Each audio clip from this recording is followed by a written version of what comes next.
అందరికీ నమస్కారం అండి. తెలంగాణ రాష్ట్ర ప్రభుత్వ ఉద్యోగులకు ఈసారి నుంచి ప్రతి నెల 1500 కోట్ల పెండింగ్ బకాయిల చెల్లింపులపై కీలక నిర్ణయాలు.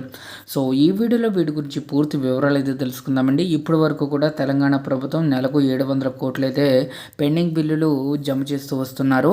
అయితే ఇక మీదటి నుంచి నెలకు 1500 కోట్ల పెండింగ్ బిల్లులను రిలీజ్ చేయాలని చెప్పేసి ప్రభుత్వ ఉద్యోగులు సంచలన నిర్ణయం తీసుకోవడం జరిగింది. ఉద్యోగుల సమస్యలను పరిష్కరించకుండా వారి సహనాన్ని పరీక్షించవద్దని, ఉద్యమాలు తమకు కొత్త కాదని ఎంప్లాయీస్ జేఏసీ రాష్ట్ర చైర్మన్, టీఎన్జీఓస్ రాష్ట్ర అధ్యక్షుడు మారం జగదీశ్వర్ అన్నారు. సోమవారం కరీంనగర్లోని టీఎన్జీఓస్ భవన్లో జిల్లా జేఏసీ నాయకులు ఆయన్ను మర్యాదపూర్వకంగా కలిశారు. ఈ సందర్భంగా ఆయన మాట్లాడుతూ ఉద్యోగుల కోసం ప్రభుత్వం ద్వారా 4000 కోట్లు ఇప్పించామని, త్వరలోనే మరో 700 కోట్ల రూపాయలు మంజూరుకు ప్రతిపాదనలు పంపించామని తెలిపారు. అయితే సరెండర్ లీవ్ల చెల్లింపులకు సంబంధించి చర్యలు చేపట్టామని తెలిపారు.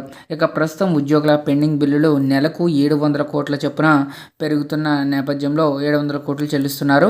అయితే పెరుగుతున్న నేపథ్యంలో వాటిని నియంత్రించేందుకు నెలకు ఖచ్చితంగా 1500 కోట్ల రూపాయలు విడుదల చేయాలని ప్రభుత్వాన్ని కోరుతున్నట్లు తెలిపారు.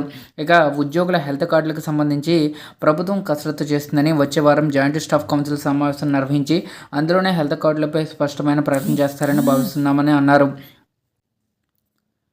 పదవి విరమణ పొందిన వారికి రిటైర్మెంట్ బెనిఫిట్స్ రాకపోవడంతో తీవ్రమైన మానసిక వేదనకు గురవుతున్నారని తెలిపారు. ఇక పిల్లల పెళ్లిళ్లు చేయలేక, అప్పులు తీర్చలేక కొందరు ఆత్మహత్యలకు పాల్పడుతున్నారన్నారు. ఈ విషయాన్ని జేఏసీ చైర్మన్ దృష్టికి తీసుకొచ్చామన్నారు.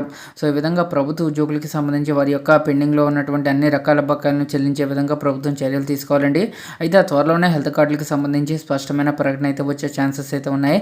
హెల్త్ కార్డుల విషయంలో ప్రభుత్వం కసరత్తు అయితే చేస్తుంది. దీనికి సంబంధించి కమిటీని కూడా నియమించడం జరిగింది. సో కాబట్టి ప్రతి నెల 700 కోట్ల పెండింగ్ బిల్లులు ఇస్తున్న నేపథ్యంలో అది 1500 కోట్లు చేయాలని చెప్పేసి ఉద్యోగులు డిమాండ్లు అయితే చేస్తున్నారు.